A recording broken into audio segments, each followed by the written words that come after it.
Hola queridos amigos, es un gran gusto volver a saludar en este programa de Imagen Universal en Canal Cultural Huachinango, Canal 25. Hoy tenemos un tema que se basa precisamente en las situaciones problemáticas que tenemos en la vida y que son a veces muy, pero muy duras. Yo recibí la invitación de la doctora Silvia Olmedo hace como un mes para que fuera yo a su programa y me pudiera entrevistar de alguna problemática tan fuerte que yo pude haber tenido en mi vida. Y obviamente pues todos hemos tenido problemas muy fuertes, pero muchas veces no logramos resolverlo de la manera adecuada. Y esa es la situación que a mí me motivó a ir a esa entrevista con la doctora Olmedo, porque es la forma de poner mi granito de arena en algunas circunstancias que yo he vivido y que he sufrido en mi vida, como todos los seres humanos, ¿no? De una forma, de otra. Todos hemos batallado, todos hemos sufrido, todos hemos tenido circunstancias distintas, pero aquí la situación es que a veces no resolvemos como debe de ser. Y en muchas ocasiones es muy triste, muy penoso que la gente llegue a hacerse daño o que recurra a situaciones como el alcoholismo, la drogadicción, el vandalismo, o sencillamente andar amargado en la vida porque las circunstancias que uno vivió en su momento, sobre todo como niño, pues fueron bastante nefastas. Entonces, yo realmente cumplí mi cometido. Fui con la doctora Silvia Olmedo. Realmente una entrevista bastante fuerte y tiene que aflorar el sentimiento de lo que has vivido y la forma como lograste resolverlo. Y que no solamente el mérito de uno, el mérito de muchas personas que en algún momento a uno lo rodean. Entonces, pues esa es la situación que en este momento vamos a vertir.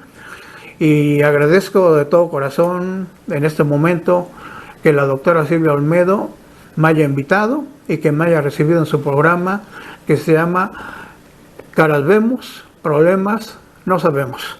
Agradezco infinitamente desde este momento a Neftalí Hernández en los controles, porque ya no va a haber tiempo de regresar, es prácticamente una hora lo del programa y ojalá y sinceramente lo hago de todo corazón, que a usted le sirva de algo. Muchas gracias. Hasta luego. Que yo pensé, si bien este mundo es una porquería. Con 5 años.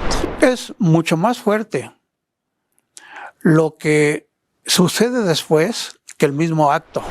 Y no había ningún adulto que se diera cuenta que estabas teniendo pesadillas. No había nadie a quien decirle.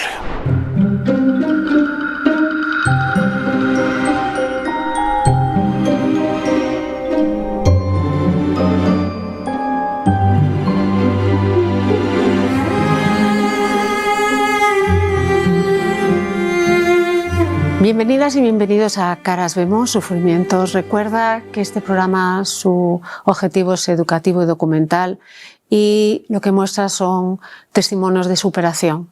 Si quieres venir a este programa, escríbeme a so@silviaolmedo.com y te voy a pedir un favorcito. Si sabes que no vas a poder venir o me vas a cancelar, te pediría que no me dijeras que quieres venir, porque lo que nos está pasando es que la gente le damos el espacio, contratamos todos los servicios, todo el personal y nos están cancelando mucha gente en el último momento. Si no estás preparada o preparado, no pasa nada. Las cosas tienen su tiempo. Y también invitarte a que me des un super like para que esta comunidad pues siga creciendo.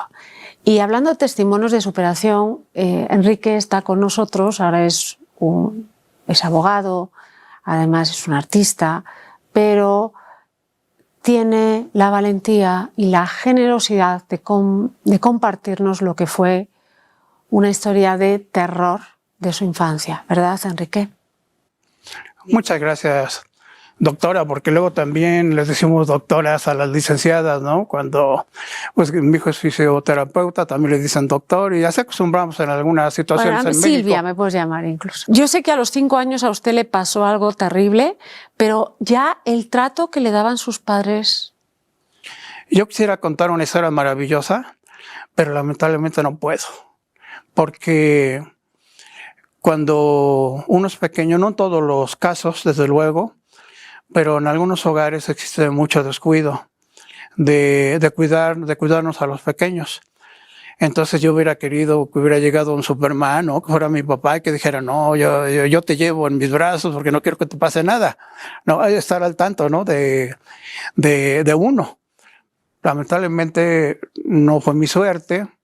Hay padres que los felicito porque cuidan mucho a sus hijos, pero en muchos casos, tal vez la mayoría, no sé, les pasa lo contrario. Nos descuidan mucho. ¿Cuántos hermanos eran ustedes? Somos 6, yo soy el mayor de 6 hermanos. Y bueno, este episodio lo puedo relatar últimamente, porque eso me sucedió a los 5 años. ¿En aquella época todos sus hermanos habían nacido? No, yo soy el mayor. Era el mayor, o sea, ¿estaban cuántos hermanos además de usted? Hermano de ella, un tío. Ok, ¿y usted tenía hermanos? Sí, más ¿Ya abajo. estaban todavía? Bueno, los que estaban, porque había 2 hermanos más. Eran 2 hermanos más. Y entonces, después ya los que fueron naciendo. ¿en la casa que vivían era una casa con recursos? Hábleme del hogar. No, era una bodega de semillas que realmente, y no es ninguna pena decir que vivimos en una situación económica muy precaria. O sea, eso no tiene nada de malo. A ver, perdón, le voy a poner a ubicar. Una persona que tiene privilegios los tiene que honrar, pero no puede estar orgulloso. Usted tiene que estar extremadamente orgulloso de que es un abogado, viniendo de tener muy pocas posibilidades económicas. Entonces eso tiene que ser algo que le enorgullezca. Sí, claro. ¿Verdad? O Claro. sea, viene de un ámbito, muy humilde. Cuando a la edad de 5 años, ¿cuántos hermanos tenía usted? Yo creo que 2. Ya tenía 2, o sea, eran y 3. después ya vinieron otros 3. ¿Y su mamá estaba embarazada todavía o algo de Me eso? imagino, sí. Entonces ya se conformó una familia de 6 hermanos. ¿Ese tío qué tanto estaba dentro de la familia? ¿Cómo era? Era trabajador de mi papá. O sea, era su cuñado. Y quiero decir que mis papás fueron muy trabajadores. Eso sí, definitivo. No hay nadie que lo pueda negar. Lamentablemente llegan a la casa personas no gratas y nunca se dieron cuenta que tenía esas inclinaciones ese tío. Y le tomaron confianza, ayudaba en la bodega y ya posteriormente, cuando fue mayor, un poco más grande, ya se iba con mi papá a los viajes a conseguir las semillas en Veracruz, en varios lugares de Veracruz. Y así estuvo, yo creo que mucho tiempo, muchos años, ha de haber estado con nosotros unos 15 años. Usted tenía 5 años y él tenía Unos 15. 15. Y le dice a su mamá, ¿qué le pregunta a su mamá? Le dice a mi mamá que iba a ir a bañarse a los baños de vapor.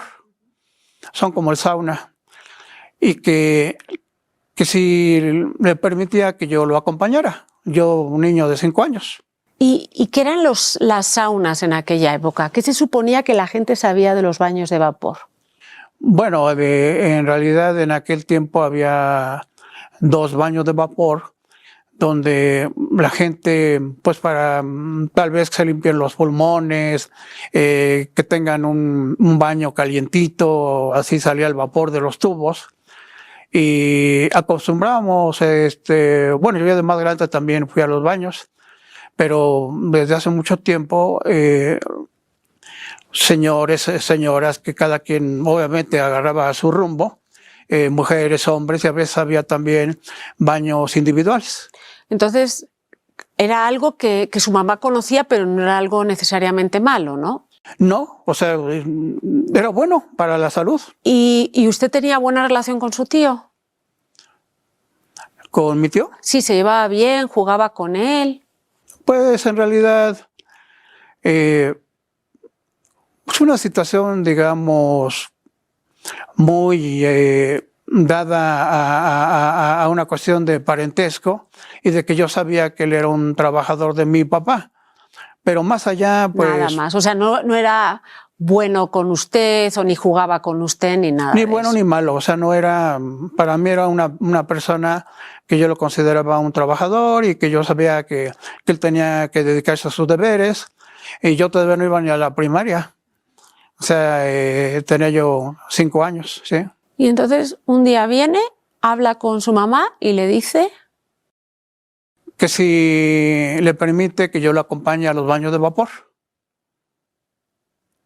¿Y tú estabas mamá, ahí? ¿Perdón? ¿Y tú estabas ahí cuando lo preguntó? O sea... Sí, pero un niño de 5 años no sabe realmente, yo ni siquiera sabía con precisión qué eran los baños de vapor, porque fue la primera vez que conocí esos baños. O sea, mi tío, pues yo creo que ya había ido en otras ocasiones. Entonces su mamá dice que... Accede, le dice, sí, llévatelo para que lo bañes y, en fin. Y llegó a los baños, instalaciones en un espacio. Había, se le llama baños generales, donde se metían muchos señores, o no había para mujeres, pero señores, pues 10, 15 señores. Pero él... ¿Había niños también? No, puro adulto, pura persona adulta. Pero también había baños individuales. Y yo, obviamente, pues yo creo que él ya iba pensando lo que iba a hacer. Entonces pide un baño individual, de vapor individual. Y pues yo me meto a bañar y sucede algo terrible que yo nunca me esperé. Y la verdad, Silvia, cuando salí de ese lugar, me salí callado completamente, no hablé para nada. Mi tío tampoco habló. Cruzamos el portal a un lado del jardín. Te lo juro, que yo pensé, si viene a este mundo, es una porquería. Con 5 años. Es una porquería, o sea, ¿para qué vine aquí? ¿Para qué nací? O sea, ¿para esto? El despertar fue espantoso. O sea, realmente cuando me pintaban de más pequeñito, que el mundo era bonito y que todo esto, dije, si esto es lo bonito del mundo, aquí se equivocaron. Porque saliste de ese sitio y él no te dirigió la palabra. ¿Y no tenías heridas? Realmente... o sea, nadie se dio cuenta que alguien... No se podía hablar. Tenías 5 añitos. O sea, te debió de herir, te debió de hacer sangre. Lo triste de estas situaciones es que en ese tiempo, y tal vez hasta la fecha, no se puede hablar de eso. Eso yo no lo pude decir en ese momento. Sencillamente mi tío siguió trabajando, yo seguí creciendo, pero eso me descargó a mí sentido de culpabilidad. ¿Tu mamá, tú crees que no se dio cuenta de lo que pasó? Yo creo que no. Silvia, lo que ocurrió en ese tiempo es que mis papás estaban metidísimos en el trabajo. Y yo, por ejemplo, dije, ¿qué voy a decir? O sea, ni me van a creer y van a decir que soy un tonto. Después de ese evento, ¿qué te pasa? Una situación muy desgarradora en el sentido, es mucho más fuerte lo que sucede después que el mismo acto. Porque el acto, si uno tuviera el poder de olvidar, no habría pasado nada. Yo me haría de cuenta que no pasó nada. Pero lamentablemente no tenemos ese poder de olvidar, al menos que nos enfermemos de la mente. ¿Lo estabas recordando constantemente? Sí, sí. Y eso, hasta llegué a soñar eso en varias ocasiones. ¿Y no había ningún adulto que se diera cuenta que estabas teniendo pesadillas? No había nadie a quien decirle. Igual quiero comentarte que mi familia fue muy disfuncional. ¡Qué soledad! No había... Lo lamentable de esta situación, Silvia, es que si tú creces con un papá, pues digamos, indiferente, y una mamá soberbia, estás atrapado con un sándwich completamente, porque no puedes decirle ni al papá ni a la mamá, a ninguno de los dos. Y ya cuando entré a la escuela, pues menos, porque en ese tiempo los maestros, si nos golpeaban y nosotros los queríamos acusar, pues nos iba peor con la mamá o con el papá. O sea, eso es lo que te mereces, hijo. ¿Por qué te portas mal? ¿Por qué andas corriendo de aquí para allá? Entonces, ¿qué quieres? Yo estoy de acuerdo con la maestra que te pegue, con el maestro pero con la vara, pues sí. O sea, hasta mi mamá me pegaba con el cordón de la plancha, pues realmente el que me pagara con una vara pues era lo de menos. No había realmente una cuestión que nos pudiera defender nuestros derechos como infantes. ¿Y no tenías a ningún amigo o amiga para hablar de esto? No. Yo no me atrevía a mencionárselo a nadie porque era muy penoso. Pero a la vez yo sufría los estragos emocionales. Y a mí me impactó mucho una situación, tal vez la sensibilidad que cargo, ¿no? Es fuerte. Una vez llegaron unas tías de Zacatlán, una ciudad que está cerca de Huachinango, y llevaban una canasta de manzanas a visitarnos, nos visitaban muy de vez en cuando. Llegaron, acomodaron las manzanas y se metieron a platicar de la bodega hacia otro cuarto. Y de momento una de mis tías comenzó a convulsionarse prácticamente, así a temblar y todo. Y una tía dice, son los nervios, son los nervios. Y yo no sabía qué era eso de los nervios. Y corre otra tía, parte una cebolla y se la pone acá, en la cabeza, en la mitad de la cebolla. Y otras dos tías empiezan a frotarle los hombros, el cuello. Y un tío corre por alcohol para que lo oliera y se lo frotan también en la cara y en el cuello. Y son los nervios. Para controlar fue sumamente complicado. No llamaron a un médico, no llamaron a nadie, o sea, ellos hicieron la tarea. Eso yo lo vi cuando tenía como 7 años y dije, ¿qué es esto? Fue muy, muy impactante porque yo ni siquiera sabía qué era eso de los nervios. Claro, que era en el fondo, lo que estaba teniendo ella era un ataque de pánico, ¿verdad? Yo creo, digo yo, ¿verdad? Entonces, pues ¿cómo voy a poder aquilatar ese tipo de situaciones si ni siquiera entendía qué estaba yo haciendo en este mundo todavía? Total. A los 5 eso, en el colegio te golpeaban. ¿Perdón? ¿En el colegio te golpeaban? ¿La qué? En el colegio te golpeaban, en la escuela. Sí, pero yo ahí también igual me defendía. Ya en el colegio, en la primaria, pues obviamente, es que eso sí es lo clásico de las escuelas.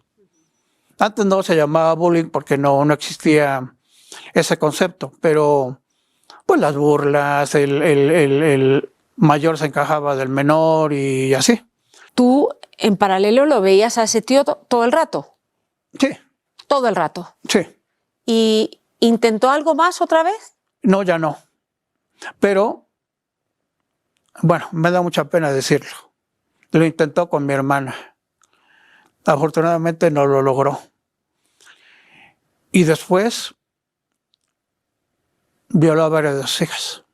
¿A sus hijas? Cuando ya fue obviamente mucho más grande.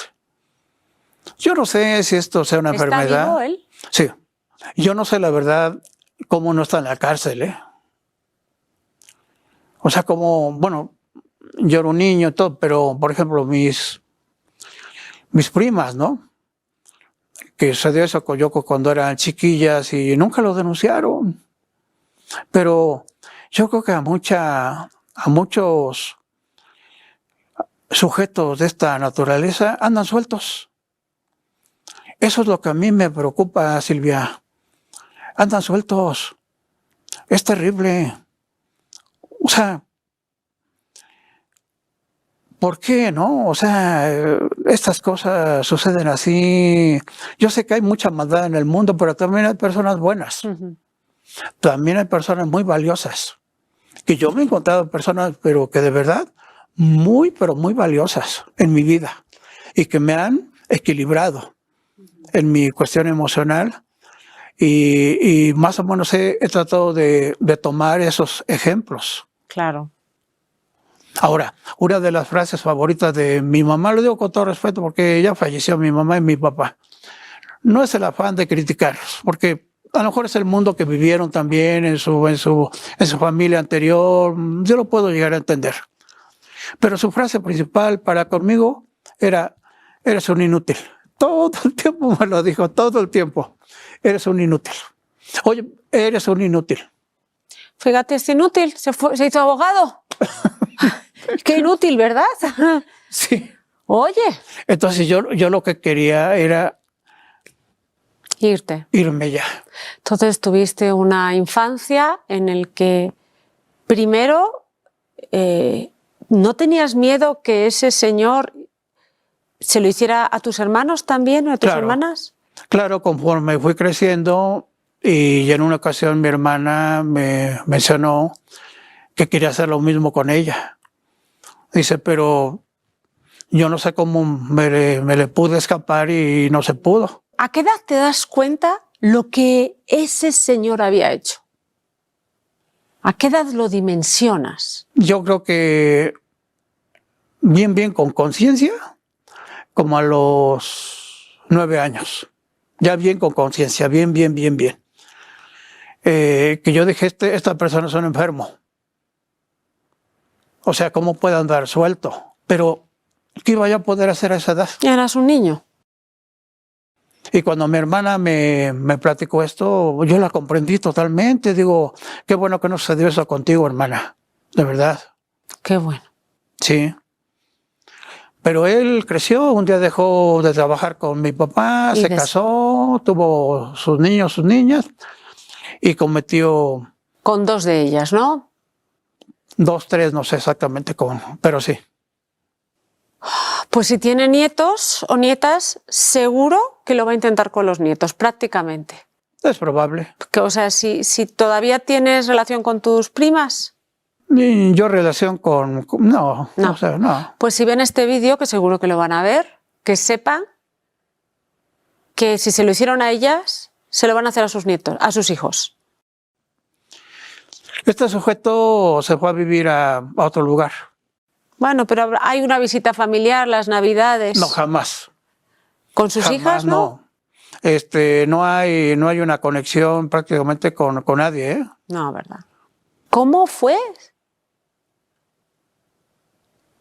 enamorarse por primera vez con un secreto tan grande?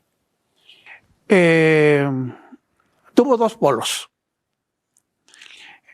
Yo no podía hablarle a la mujer que me gustaba, a la chica que me gustaba, porque estaba yo como impedido. Psicológicamente es algo muy fuerte. La timidez, o sea, se concentró de una manera brutal. Mi hermano, que es 3 años o 4 años menor que yo, a los 16 años ya tenía novias. Y yo tenía 18 años y no tenía nada. Y me decía, oye, ¿no será que...? No. O sea, pensaba que eras gay. Ajá. Dice, no, me lo decía como de broma, pero es como yo tengo 16 años y ya tuve varias novias. Si tú tienes 18 y no tienes nada, Bueno, le digo, al tiempo, pero por dentro yo decía, pues soy demasiado tímido, muy inseguro, o sea... ¿Y los fantasmas de eso que pasó a los 5 años se pasaban todavía por la cabeza? No, revoloteaban como un ave maligna, o sea, lógico. Es que la cuestión aquí es que está de por medio lo que explota. Muchas veces avienta una granada y ya hace un daño pequeño, pero en otras ocasiones revienta la casa. Y es lo que sucedió conmigo. Claro, te reventó emocionalmente. Entonces, los que logran tal vez tengan más fortaleza, dicen, bueno, eso ocurrió, pero pues ya, me tocaba que así me pasara. Pero otros, lamentablemente, es diferente. Algunos se llegan ¿Usted era muy sensible? Sí, demasiado. Algunos se llegan a suicidar por esos acontecimientos o toman acciones que si no hubiera sucedido eso, no las habrían tomado. Por ejemplo, al decirme inútil desde pequeño y golpizas terribles, yo dije, yo voy a terminar siendo un vagabundo, un alcohólico. Es lógico, porque a mí no me suben de nada bueno. A mí me encargaron una bodega que medianamente la cuidé, pero no valió, eso no valía para nada. O sea, sencillamente tienes que trabajar porque nos tienes que ayudar y se acabó. Y como yo era el mayor, pues tenía esa responsabilidad mucho más grande. Y me ponían siempre era un inútil, pero me decían, tú le tienes que poner ejemplo a tus hermanos. El inútil cuidaba la bodega. ¿Y el inútil cómo entró a la universidad? Sí. ¿Cómo lo hizo? No lo sé, a lo mejor tanta presión que se ejercía sobre mi persona. Pero a mí me gustaba mucho andar jugando también. O sea, yo decía, yo fui un gran deportista. Me gusta el fútbol, el básquetbol, el atletismo, en fin, la natación. Y yo hubiera dado 5 años de mi vida porque mi papá algún día se hubiera ido a jugar conmigo a algún lugar. Había un espacio como a 8 cuadras de nuestra casa que le llamaban el Llanito. Y yo le decía, papá, vamos a jugar, todo es trabajo. No. Pues todo es trabajo. Así de sencillo, todo es trabajo. Sigue cuidando la bodega. En las vacaciones escolares, yo no quería llegar a esa fase porque era peor. Si estaba yo a medio tiempo en la primaria, en la secundaria, cuando llegaban las vacaciones, no estaba nada más yo, todos estábamos a tiempo completo. No había vacaciones para nosotros. Entonces, bueno, y encima de todo esto, los insultos, los malos tratos. Por parte de tus padres todavía, aunque sobre todo de mi mamá. Y luego hubo acontecimientos también fuertes porque no nos cuidaron, o a mí no me tocó la situación así, que una vez, y ellos me lo contaron cuando yo tenía como 8 o 9 años, y dice, ¿qué suerte tienes? ¿Por qué? Te fuiste siguiendo a tu tía porque iba a tender la ropa, y como no había barda, te fuiste al otro lado, te caíste al otro piso. Dice, pero como diste vueltas, caíste sentado. Y a un lado había un montón de chatarra, no te mataste porque quién sabe. Y en otra ocasión te pasó un coche encima. Estaba yo chiquito, me cuentan que un año y medio fui por un dulce, me recargué así de un Volkswagen y a la hora de que el chofer se movió, pues no me vio, estaba yo chiquito y no pasaron las llantas encima de mí. Pues pasó el coche y yo en medio. Y así me pasaron muchas cosas y mi papá me decía, qué suerte tienes, hijo, de verdad, sigues vivo. En vez de pensar, ¿cómo es que te dejé tanto a la deriva? ¿Verdad? ¿Cómo que me ocupé tan poquito de ti? Sí. Qué dolor. ¿Alguna vez se dieron cuenta tus padres? Si se dieron cuenta, no les importó. No les importó porque la cuestión era hacer dinero. Y lo hicieron. Hicieron mucho de eso. Sobre todo mi mamá fue muy hábil para conseguir una tortillería. Y la verdad sí reconozco, fue muy hábil, muy trabajadora para lograr el objetivo de tener mucho dinero, muchos bienes. Pero a mí eso no me importaba, yo lo que quería era irme de ahí, yo lo que quería era, me vine a México finalmente. Para estudiar. Para estudiar, dije, me voy allá. Desde los 15, 16 años dije, no tengo que ir de aquí aunque me vaya con algún amigo. ¿En qué universidad entra? ¿En la UNAM? En la UNAM, qué bien. Yo soy muy activista por la UNAM porque la gente que entra a la UNAM es por examen. O sea, si no eres bueno, no entras. Si no eres trabajador, da igual que tengas lana o que no la tengas. Hay que ser bueno, hay que ser brillante. Pues ¿Y qué le pasó a usted? Que decía que era inútil. No sé. ¿Sabe lo que le pasó? Que no lo era. No diga no sé. Te tiene que decir que era brillante. Posiblemente lo fui consiguiendo poco a poquito. Pero el alivio que a mí me dio fue que ya no estaba yo ahí. Eso fue algo maravilloso para mi persona. Yo decía, bueno, estás dejando atrás mucha situación dañina en tu vida. Ahora aprovecha, estudia. No te vayas por los caminos que tú pensaste en algún momento, no te drogues, no te alcoholices, o sea, de vez en cuando tomaba, pero yo trataba de hacer conciencia que ese no era el camino correcto. Y que me invitaban a jugar marihuana o cualquier otra cosa, dije no, porque no quiero eso para mí. Eso definitivamente no lo quiero, pero no fue que fuera un mérito propio. Comencé a leer libros de Ogmandino, de Napoleón Hill, de muchos autores de motivación, y allí empecé a comprender muchas cosas. Dije, bueno, Ogmandino fue un alcohólico y salió adelante porque de veras tuvo la fuerza para salir. Él cuenta su historia en uno de sus libros. Me inspiré mucho en Ogmandino, en Napoleón Hill, en otros autores. Y dije, no, yo no puedo ser una persona que me vaya por el mal camino, aunque eso hubieran querido, tal vez, inconscientemente. Yo lo que quiero es ser un hombre de bien, estudiar y tener mi familia. Eso era lo que a mí me provocaba el impulso de seguir viviendo. Porque era muy fácil decir, pues, me entrego al vicio, a cualquier vicio, y se acabó. De todas maneras, nadie espera nada bueno de mí, menos mis padres. Pues entonces, realmente, ¿a qué le estoy tirando?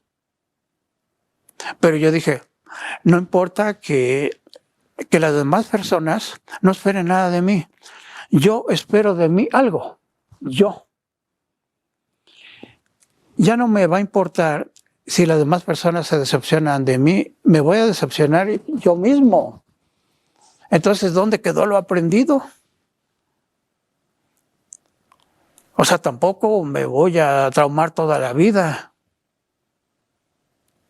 Y empecé a trabajar duro. De vez en cuando me dieron depresiones y tuve que ser tratado por un psiquiatra. Porque en esos lapsos que todavía se metían con uno aún de casado, todavía seguían alterando mi paz. ¿Cómo conoce usted a la que fue su esposa? ¿Cómo fue el darse la oportunidad al amor? Definitivamente me enamoré de mi esposa, bueno, vamos a considerarlo así, ¿no? Y yo le llevaba serenata. En ese tiempo eran muy dadas las serenatas, todavía de vez en cuando se dan las flores, los chocolates. Yo romántico en esencia. Entonces había otros compañeros que formábamos un trío y que íbamos a darle serenata a mi esposa, si me está escuchando Rosa María Bonilla. Y iba yo muy seguido a verla, estaba yo muy enamorado. Además yo quería también formar un hogar, tener a mis hijos. Yo sí quería tener una familia que no fuera disfuncional. ¿Y cómo tuvo esa valentía? Porque si era una persona muy tímida y le costaba mucho, ¿cómo tuvo esa valentía para decir, voy a por ella? Comenzaron a pasar situaciones que fueron modificando mi vida. ¿Cómo cuál? Ese sufrimiento que tuve hasta la edad de unos 16, 17 años, se fue transformando porque en primera comencé como 2 o 3 amigos positivos y comencé a reunirme con ellos. Y la guitarra, y oye, enséñame a tocar la guitarra, y cómo no, mira, sí, la guitarra. Y que conste que tiene un disco, además, usted, que me lo ha regalado. Bueno, tengo varios discos. Varios, bueno. En aquel tiempo, Silvia te comentó, que yo tenía la ilusión de grabar un disco como compositor. No solamente lo grabé, salí en Televisa, en varios programas de Televisa, en Hoy Mismo, y para mí fue algo súper espectacular. Dije, yo nomás venía por la intención de que alguien me grabara unas canciones, ¿no? 2 canciones. Ese era mi objetivo nada más. Pero cuando las cosas comenzaron no, pues tus canciones valen la pena, graba tu disco tú y yo me encargo de que tú vayas a Televisa. Yo ni creía eso, o sea, decía, nada. Yo decía, ahí van puros consentidos, puras personas que tienen palancas. Yo así pensaba, pero no, sí me la hicieron efectiva. No, ahí sí fue una maravilla, o sea, la parte opuesta completamente de... Y ahí es donde adquiriste tu seguridad, ya empezaste, ahí está. Entonces cuando ya te presentas a tu mujer sí, cantándola, porque ya al menos había sido validado en una parte tu idea que era la canción. Sí, todo eso se fue desvaneciendo, no totalmente, porque quedan algunas huellas, pero se fue desvaneciendo poco a poquito y me fui enfocando en todo lo bueno que me esperaba la vida. Y todo lo bueno fue tan maravilloso que de verdad, digo, si me pusieran a evaluar, tal vez lo que conseguí fue más grande que lo que padecí. Que realmente lo cuento porque mi destino era otro. Totalmente mi destino era otro. Yo estaba seguro que mi destino era otro, muy diferente, pero me rebelé.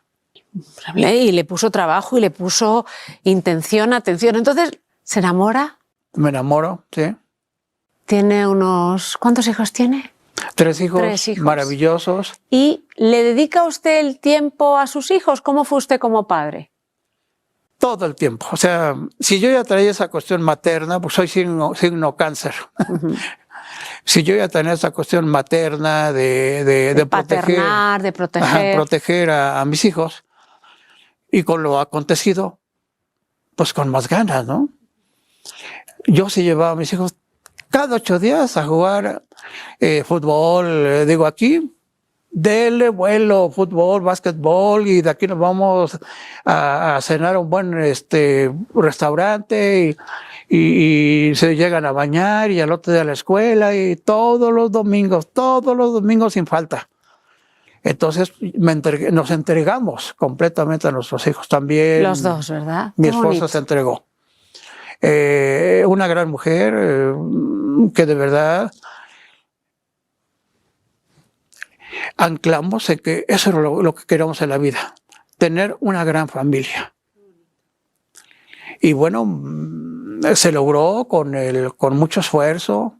Nos privamos de fiestas, nos privamos de muchas cosas, pero a nosotros nunca nos importó, porque lo más importante eran mis hijos. Yo me iba a trabajar ya como abogado, terminaba yo mis asuntos y yo era el hijoso. Ya llegué, les traje pan, les traje esas. ¡Ay, papito!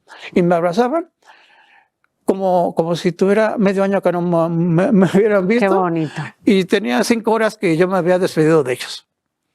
Maravilloso. Y siguen siendo mis hijos maravillosos. Tengo una nutrióloga, un fisioterapeuta y un abogado.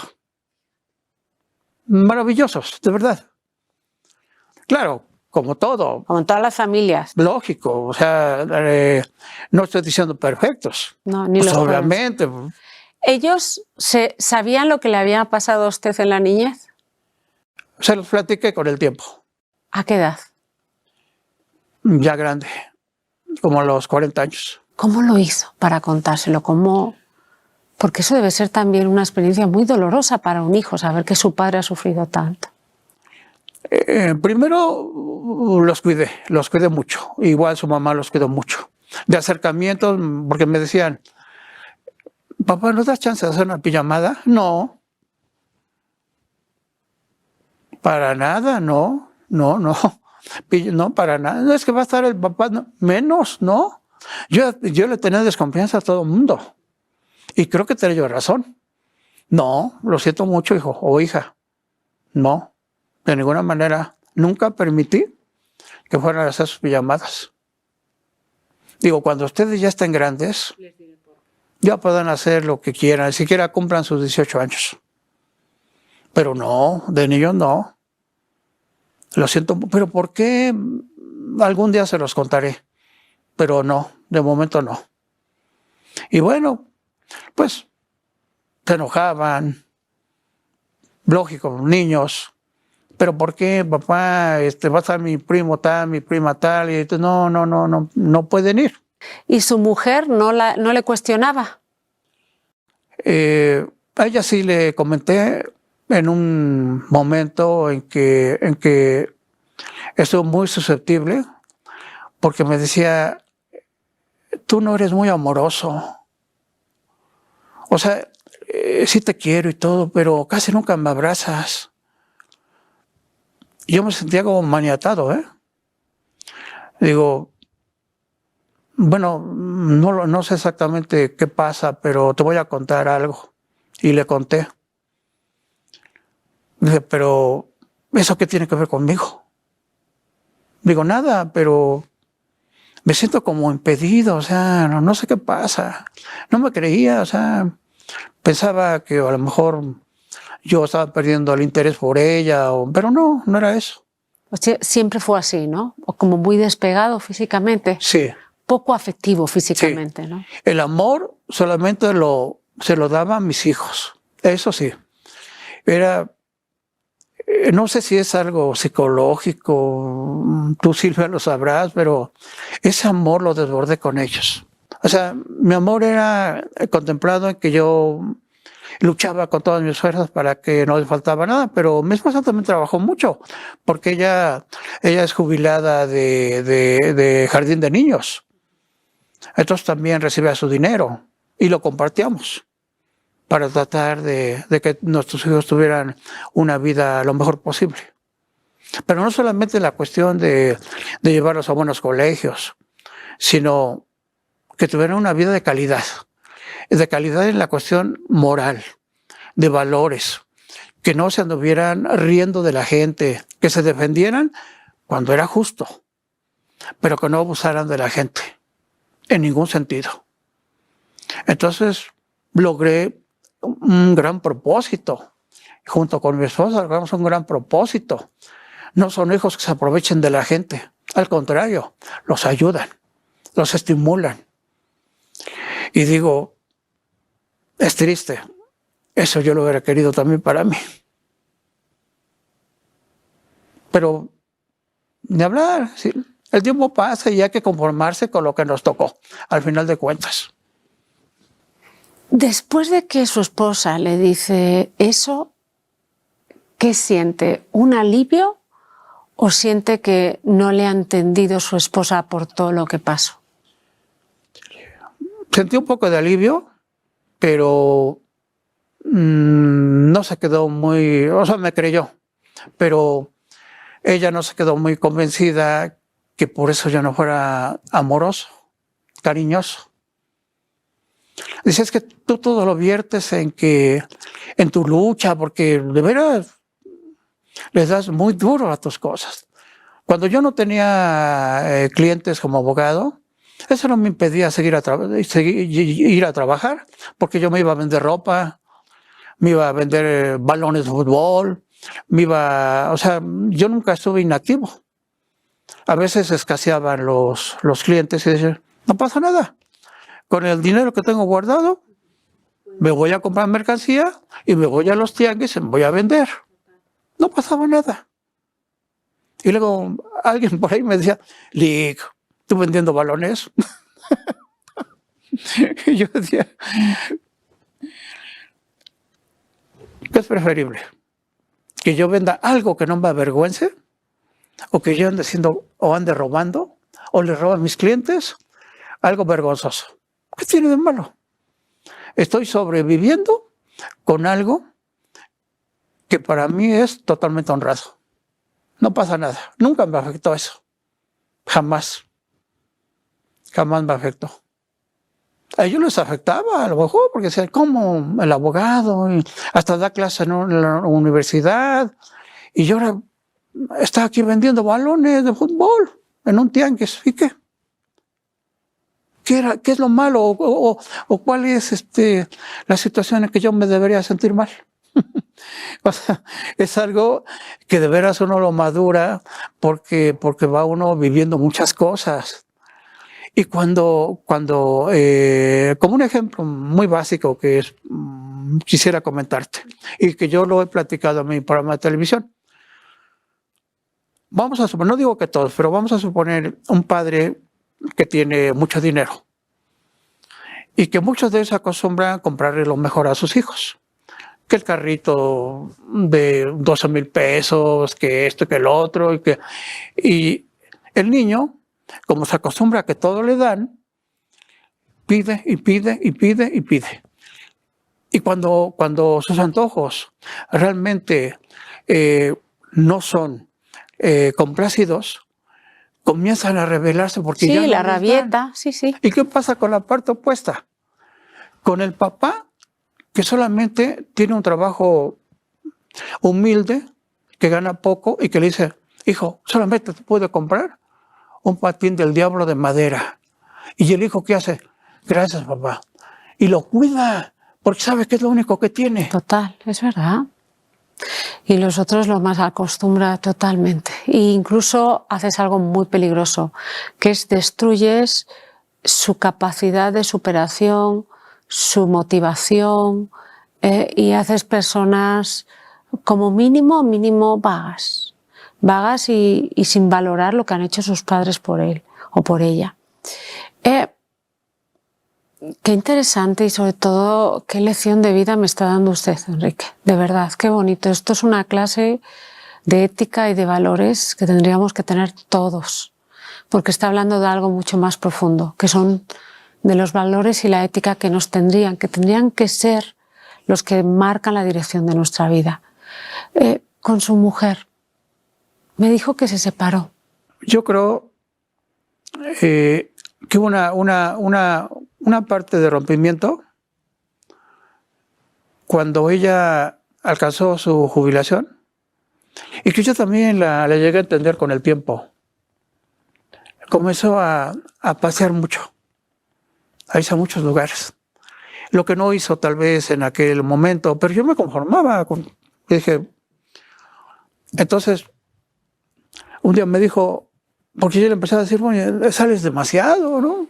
O sea, digo, ya fuiste como 5 veces a Mazatlán y no te das cuenta dónde andas.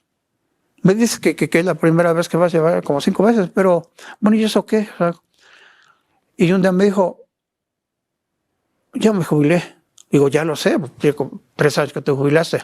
No, pero ya me jubilé de todo. De todo. ¿Qué quiere decir eso de todo? Ya me jubilé de mi trabajo y ya me jubilé de mis hijos, tal vez no, pero de ti también. Quiero mi total libertad. Digo, pues si la tienes, ¿cuál es el problema? No, yo quiero irme y que tú no me digas que por qué voy, por qué no quiero. Me cayó como ¡brum! Dije, es que yo pensé que nuestra vida la íbamos a tener juntos, o sea, ancianitos, si Dios nos presta vida. Y tú de momento, entonces, ¿te hizo falta paseo? Digo, a mí no me hizo falta nada de eso. Yo puedo ir a pasear en algún momento y con eso me conformo. Porque lo más valioso que tengo son ustedes. Pero tú buscas pasear con tus amigos, amigas y todo, está bien. Pero tan así que tenemos que llegar al divorcio. Sí, porque como te digo, busco mi libertad. Pues volví a entrar en depresión, otra vez. No fue pronto, fue como a los 3 años. Quería que yo llevara a cabo mi propio divorcio. Digo, entonces, ¿tú quieres que me ponga aquí la guillotina? No, le digo, mira, ve a la Casa de Justicia, allá hay abogados que les paga el gobierno, los abogados de oficio, y que te lo tramite y te firmo lo que quieras. Ya, porque no voy a salir de esto. Porque era demasiado doloroso para usted. Finalmente se redactó la demanda de divorcio, yo la revisé, la chequé, dije, le falta esto y esto y esto y esto. Bueno, finalmente así sucedió, así quedó. Como en la casa ves prácticamente de 2 pisos, el juez nos permitió que yo viviera en la parte de arriba y ella en la parte de abajo. Somos vecinos, porque no había otro lugar a donde ninguno de los dos se fuera. Fue duro porque yo dije, bueno, yo tampoco me puedo ir, o sea, ¿a dónde voy? Digo, ya estoy rebasando los 60 años. De ¿cómo? ¿A dónde quieres que me vaya? Digo, tampoco tú te puedes ir. Ahora, si tú te quieres ir, pues mi modo, ¿no? Pero ¿a dónde voy? ¿A dónde vas tú? Digo, el juez ya nos permitió que yo viva arriba y tú vivas abajo. Voy a tratar de no molestarte. Entonces, prácticamente vivimos ya nada más como vecinos. Ok. ¿Pero tienen una relación cordial? Sí, de vez en cuando hay algún roce porque tengo que bajar, por ejemplo, la cocina se quedó abajo y tengo que bajar a cocinarme, pero ya estoy en eso de instalar mi propia cocina. Y sí hay de momento algún reproche, así, aunque yo siempre lavo mis cosas, ¿eh? O sea, no hay de que, o a lavar, ¿no? Porque la lavadora está abajo. Y yo todo lo que hago siempre lo dejo limpio. Qué civilizados. La verdad, porque es algo muy doloroso y eso a veces nos lleva a hacer cosas que no somos nosotros. Y usted no llegó a hacer eso y ella tampoco, pero fíjese, más allá del amor o no hacia usted, hay algo que uno tiene que si no ha cumplido ese motivo de vida, pues no es feliz. Y ella no era feliz porque le quedaban muchas cosas por hacer.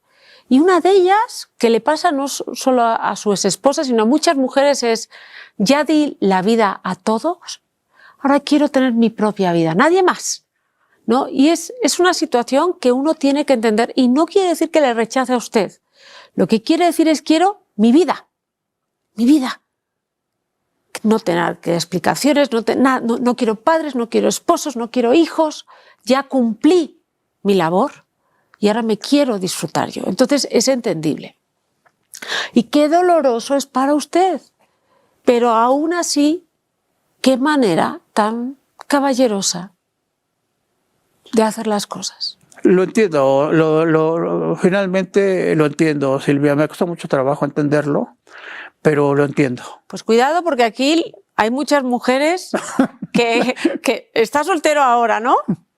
Sí, Enrique, sí. Ojo, y está en la tele también en Puebla, ¿no? Sí. Bueno, pues yo, ¿dónde está su Instagram? ¿Tiene Instagram? ¿Tiene redes sociales? Sube mi programa a Facebook. ¿A Facebook? Y en algunas ocasiones a YouTube. ¿Y cómo se llama el programa? Imagen Universal. Imagen Universal. Lo digo porque creo que de aquí le va a salir una novia. Pero fíjense, yo quisiera hacer una reflexión con usted, de verdad que me parece de una superioridad en términos de valores que me vuelve a dar esperanza, fíjese. Usted tenía todos los boletos de la lotería para que las cosas le salieran mal. Los padres que le tocaron, más allá de que fueran buenos o malos, hicieron las cosas como sabían. Claro. Ok. Y en aquella época el amor se demostraba haciendo sobrevivir a los hijos. Eso quería decir que te doy material, pero no te doy emocional. Lo que no entendemos, y esto es verdaderamente vital que lo entendamos como seres humanos, es que los niños están, vamos a decir, programados para que busque más afecto que comida. Para un niño es más importante el afecto y la protección que la alimentación. Fíjese. Claro. Entonces, ¿qué pasa? Los padres, los suyos y los de mucha gente dijeron, le estamos dando de comer, pero les dejaron sin algo más importante que el alimento físico, que era el alimento emocional, que era el amor, el cariño, la contención, la protección. Y usted aprendió a vivir sin eso, además de ser una persona que había vivido esa situación tan horrorosa en su niñez. Entonces, normalmente esas personas en esa infancia llegan a desarrollar algunos trastornos límites de la personalidad, son más candidatos a padecer, a caer en adicciones, y usted rompió todas las apuestas. En aquel tiempo, ya de grande, algunas personas, ya cuando llegaron a saber algunas personas cercanas, me decían, bueno, las cosas pasan por algo. Y yo me la creí primero. Dije, ¿las cosas pasan por algo? O sea que yo padecí todo eso por algo. Y después comprendí que las cosas no pasan por algo. Pasan para algo. Ahí está. Para algo. Enrique. ¿Por qué? Me ganaste la palabra, Silvia. ¿Por qué? Porque las cosas que nos suceden tienen que pasar para ver qué hay. ¿Cómo se resuelve o cómo me hundo? No por algo. Y en su caso, para algo. Para crear una gran familia, tuvo un gran matrimonio. Hizo mucho bien. Y yo, si fuera sus hijos, estaría muy orgullosa de saber que mi padre estuvo presente constantemente. O sea, no repitió la historia, rompió con el patrón y además hizo lo que tenía que hacer, hasta vender pelotas, ¿no? O lo que sea, para tener a su familia unida. Enrique, muchísimas, muchísimas gracias. Efectivamente, sí. Se aprenden muchas cosas. Para mí esta visita contigo es maravillosa también. Tú lo sabes, Silvia. Los momentos que vivimos siempre son los más importantes. El momento más importante de mi vida es ahorita. Cuando yo vaya a almorzar, ese será el momento más importante de mi vida también. Porque nosotros tenemos un futuro que tal vez no existe. Que no exista. Son pedacitos de presentes. Y muchas veces no comprendemos eso. Sufrimos a veces a lo tonto. Quisiera que siguieran esta plática en su programa que tiene en Facebook. Habrá otro momento que tengamos muchísimo más tiempo que compartir. Enrique, muchísimas gracias. Muchas gracias.